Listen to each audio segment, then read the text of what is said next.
এই আগাছা না হলে পেয়ারা গাছের গ্রোথটা আর একটু ভালো হতো। দেখেন এগুলো হলো পেয়ারার ফুল, চমৎকার ফুল এসছে এবং ফুল থেকে পেয়ারাতে রূপান্তরিত হচ্ছে। এইটুকু গাছে যে এতগুলো পেয়ারা এসছে এটাই তো বিরাট ব্যাপার। অক্সিজেন চলাফেরা করতে পারে। ছোট্ট একটু গাছে দেখেন বন্ধুরা 9টা পেয়ারা হয়েছে। টবের গাছ সবসময় খাটো হবে এবং ঝাঁকড়া হবে।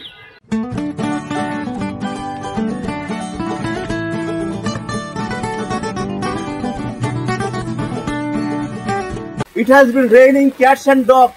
প্রচন্ড বৃষ্টি পড়ছে, মানে পুরো বর্ষাকালের আভাস আমরা পাচ্ছি। বন্ধুরা, ছাদ বাগানে একটা টবে একটা চারা থেকে 6 মাসে কি করে পেয়ারা তৈরি করতে হয় সেটাই আমি আপনাদেরকে দেখাবো। আপনারা ভিডিওটা খুব ভালো করে দেখবেন। একবারে চারা রোপণ থেকে একবারে এই যে আমি পেয়ারা ফলেছি, দেখেন কত বড় বড় পেয়ারা। এক গাছে 9টি পেয়ারা, ছোট্ট একটু গাছে 9টি পেয়ারা চলে এসছে। এই ভিডিওটি একবারে চারা রোপণ থেকে শুরু করে একবারে শেষ পর্যন্ত আপনাদেরকে দেখানো হবে। আপনারা ভিডিওটি খুব ভালো করে আপনারা দেখবেন।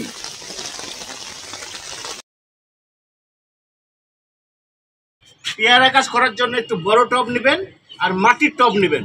এরকম মাটির টব নেবেন যাতে করে এই টবের ভিতর দিয়ে সহজে অক্সিজেন চলাফেরা করতে পারে।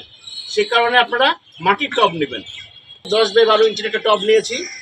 এই টবেই আমি পেয়ারা চাষ করব। তো প্রথমে দেখেন এই টবের ভিতরে একটা ছিদ্র আছে। এটা ড্রেনেজ ব্যবস্থা ঠিক করার জন্য এই ছিদ্র। অতিরিক্ত বৃষ্টি পানি হলে এই ছিদ্র দিয়ে বের হয়ে যাবে। তো এই ড্রেনেজ ব্যবস্থা খুব ভালো করে করতে হবে। ড্রেনেজ ব্যবস্থা যদি ভালো না হয় তাহলে এখান থেকে যদি পানি পাস না করতে পারে তাহলে এই গাছ মরে যাবে। তো সেই জন্য ড্রেনেজ ব্যবস্থা হলো খুবই ভেরি ভেরি ইম্পর্টেন্ট। তো দেখেন আমি কিভাবে ড্রেনেজ ব্যবস্থা করি। এই যে আমার হাতে দেখছেন একটা কলাম কুচি, দেখেন ভালো করে, এটা কলাম কুচি। একদিকে উঁচু আর একদিকে নিচু। এই নিচুর অংশটা এই ছিদ্রের উপর দিয়ে দিয়ে দিবেন।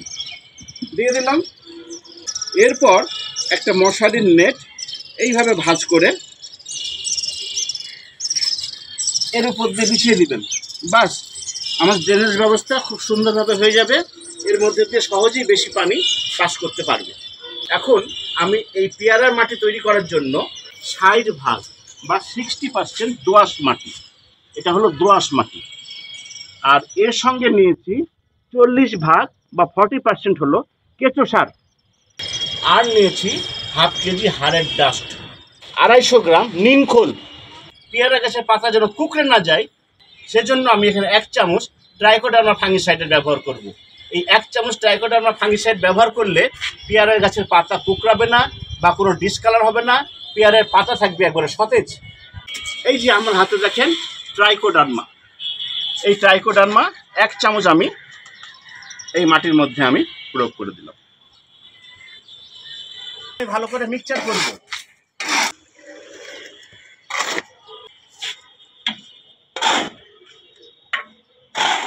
আমার মাটি তৈরি করা হয়ে গেল। এই মাটিতে এই মুহূর্তে পেয়ারার গাছ লাগানো যাবে না।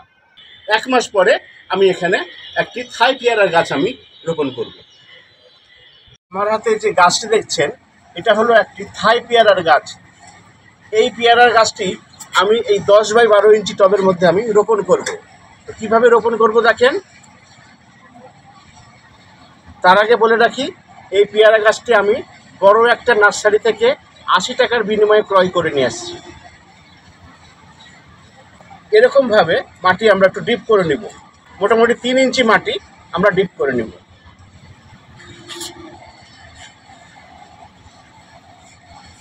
এইবার এই পলি ব্যাগটা কেটে ফেলতে হবে। খুব সাবধানে কাটবেন যাতে করে শিকড়ের ক্ষতি না হয়। এই সাইডটা কেটে নিলাম, আবার এই সাইডটাও আমি কেটে নিচ্ছি। দেখেন কোনো ক্রমে যেন শিকড়ের ক্ষতি না হয়।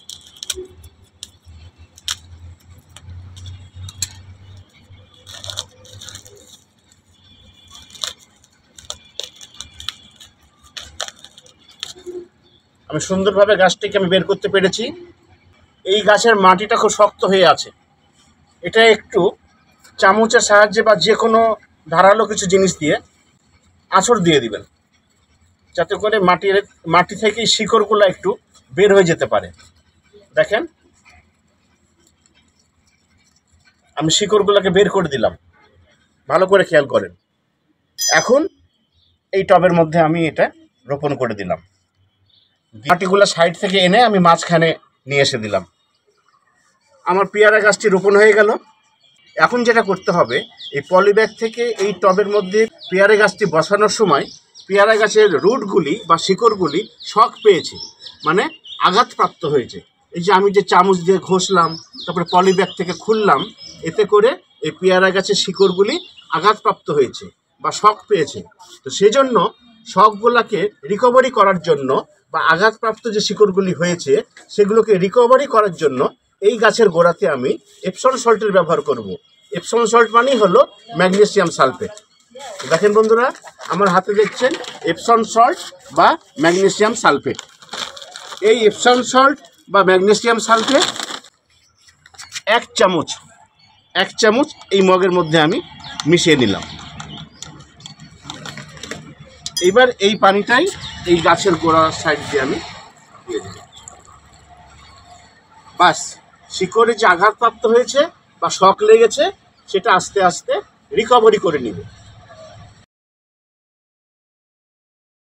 পেয়ারা গাছটা কত বড় হয়ে গেছে। আগেও বলেছি এটা থাই পেয়ারার একটি গাছ।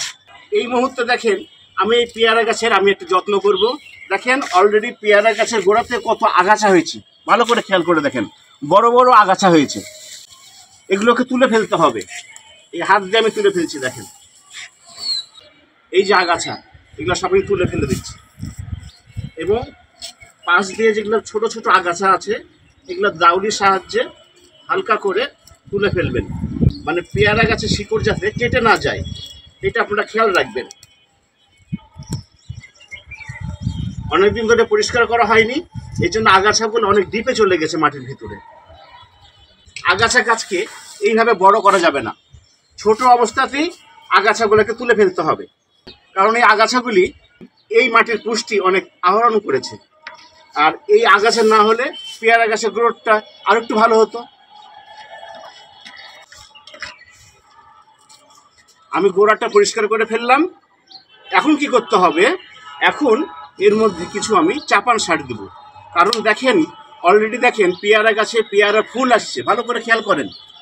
দেখেন এগুলো হলো পেয়ারার ফুল, চমৎকার ফুল আসছে এবং এগুলা ফুল থেকে পেয়ারা হচ্ছে, ভালো করে খেয়াল করো, ছোট ছোট পেয়ারাতে রূপান্তরিত হচ্ছে, ফুল থেকে পেয়ারাতে রূপান্তরিত হচ্ছে। অনেকগুলো পেয়ারা হয়েছে, 1 2 3 4 5টা। এখানে ফুল আসা শুরু করেছে সবেমাত্র, আর এখানে ফুল কেবল ফুটছে। এখন এই গাছের গোড়াতে আমি চাপান সার দেব। চাপান সারটা কি, এই টবে যে মাটি প্রস্তুত করেছিলাম সেই মাটির কিছু অংশ আমি এই টবে আমি রেখে দিয়েছিলাম। দেখেন শুকিয়ে কি হয়ে গেছে, এটাই হলো চাপান সার। এই সারটাই আমি এই থাই পেয়ারা গাছের গোড়াতে আমি দিয়ে দেব।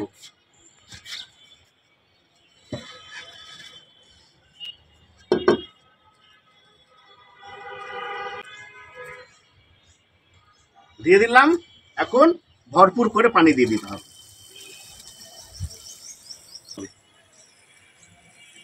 পাতাও ভিজিয়ে দিবেন।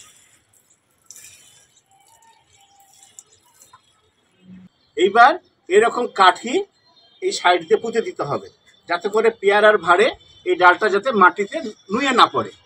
সুন্দর করে আমি 3টা কাঠি আমি দিয়ে দিচ্ছি। এই কাঠি দিয়ে আমি এর সঙ্গে লাগিয়ে রাখবো।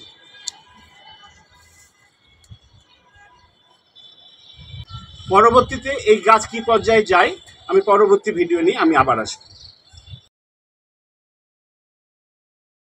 পেয়ারাগুলি কত বড় হয়ে যাচ্ছে দেখেন, অল্প পরিসরে পেয়ারা আসছে, আর গাছ তো ছোট। এইটুকু গাছে যে এতগুলো পেয়ারা এসছে এটাই তো বিরাট ব্যাপার। পেয়ারাগুলো বড় হয়ে যাচ্ছে। এখন যেটা করতে হবে, নিড়ানি করে দিবেন, কারণ এই মাটির মধ্যে দিয়ে যেন সহজে অক্সিজেন চলাফেরা করতে পারে। এবং অবাঞ্ছিত যেগুলা গাছ হয়েছে এগুলা তুলে ফেলতে হবে, কারণ এই সব গাছ এই মাটি থেকে খাদ্য আহরণ করছে। এই সমস্ত অবাঞ্ছিত গাছ বা আগাছা এই টবে রাখা যাবে না। সুন্দর করে আমি মাটিটা নিড়ানি করে দিলাম। এখন যেটা করতে হবে, এই 1 মগ মানে 1 লিটার খোল পানি এই টবে আমি প্রয়োগ করে দিলাম। এটা যেহেতু গরমকাল চলছে এই জন্য মাসে আমি একবার খোল পানি ব্যবহার করব। বা 1.5 মাসে আমি একবার ব্যবহার করব। শীতকালে একটু ঘন ঘন ব্যবহার করা যায়, কিন্তু গরমকালে খোল পানির ব্যবহার কম কম করে করতে হবে। 1 মাস বা 1.5 মাস পর পর দিতে হবে। আর যেহেতু খুব গরম পড়ছে, সেহেতু দুপুরবেলা করে গাছকে এইভাবে স্নান করিয়ে দিবেন।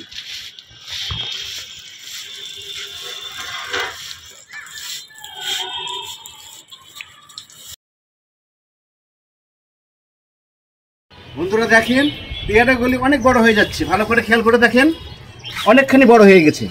এখানে ধরেছে 3টা, এখানে আছে 2টা, 3 2 5টা, 5টা, আর এখানে ধরেছে 4টা। দ্যাট মিনস মোট পেয়ারা হয়েছে 9টা। ছোট্ট একটু গাছে দেখেন বন্ধুরা, 9টা পেয়ারা হয়েছে। এখন যেটা করতে হবে বন্ধুরা, পেয়ারা তো আমার হয়ে গেছে, আপনারা বুঝতেই পারছেন। এখন যেটা করতে হবে, টবের গাছ সবসময় খাটো হবে এবং ঝাঁকড়া হবে। দেখেন পাতাগুলি একবারে অনেকখানি লম্বা হয়ে যাচ্ছে। ভালো করে খেয়াল করে দেখেন, প্রায় 100 হাত মতন হয়ে গেছে, পাতাগুলি লম্বা হয়ে যাচ্ছে। এগুলি পাতাগুলিকে কেটে ফেলতে হবে। দেখেন আমি সামনে থেকে এইভাবে পাতাগুলি আমি কেটে ফেলছি। দেখেন কেটে ফেললাম, এই ডাল থেকে আমি কেটে ফেললাম, এখান থেকে আমি কেটে ফেললাম, এখান থেকে আমি কেটে ফেললাম, 4টা ডালি আমি কেটে ফেললাম। এখন কি হবে, এই পেয়ারা গাছটা আগামী বছর আস্তে আস্তে এইরকম ঝাঁকড়া হবে এবং 50-60টা পেয়ারা ধরবে। 50-60টা পেয়ারা ধরবে এই থাই পেয়ারা গাছ যদি আপনারা লাগান। অনেক ঝাঁকড়া হবে এবং 50-60টা পেয়ারা হবে। আর আপনারা ওই 3 মাস অন্তর অন্তর একটা মিশ্র খাবার 1/2 কেজি মতন করে এই গাছের গোড়া দিয়ে আপনারা দিয়ে দিবেন। আমার চ্যানেলে মিশ্র খাবার নিয়ে একটা ভিডিও আছে, সেটা দেখে আপনারা সেই রেশিও অনুযায়ী, এটা 10 ইঞ্চি বাই 12 ইঞ্চি টব, 1 মুঠ বা 1/2 কেজি করে আপনারা এই টবের উপরে ভাগ দিয়ে আপনারা দিয়ে দিবেন। তাহলেই আনাপ, আর কিছু করার দরকার নাই। সামনে বছর আস্তে আস্তে এই গাছে প্রচুর পেয়ারা ধরবে। পেয়ারা গাছের ফাইনাল লুক দেখেন, থাই পেয়ারাগুলি কত সুন্দর হয়েছে এবং কত বড় সাইজের হয়েছে। এই সাইজের পেয়ারাগুলো বেশ বড় হয়ে যাচ্ছে। সব মিলে 9টা পেয়ারা, এখানে 3টা, এখানে একত্রে 4টা আছে, আর এখানে 2টা। এই দিয়ে মোট 9টা পেয়ারা বর্তমান অবস্থান করছে। আর 1 মাস আগে আমি এখানে পুলিং করেছিলাম। এই 4টা ডালে আগা আমি কেটে দিয়েছিলাম, আগা আমি এখান থেকে কেটে দিয়েছিলাম। এখান থেকে আবার ব্রাঞ্চ বের হয়েছে। দেখেন প্রতিটা পাতার গোড়া দিয়ে আবার ব্রাঞ্চ বের হচ্ছে। সামনে বছর আস্তে আস্তে এই গাছ এরকম ঝাঁকড়া হয়ে যাবে, কোনো সন্দেহ নাই, এরকম ঝাঁকড়া হয়ে যাবে আর প্রচুর পেয়ারা হবে।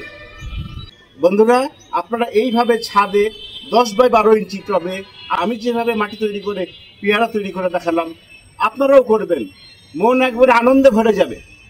এই পেয়ারা গাছ নিয়ে ভিডিওটি আমি এখানেই শেষ করলাম।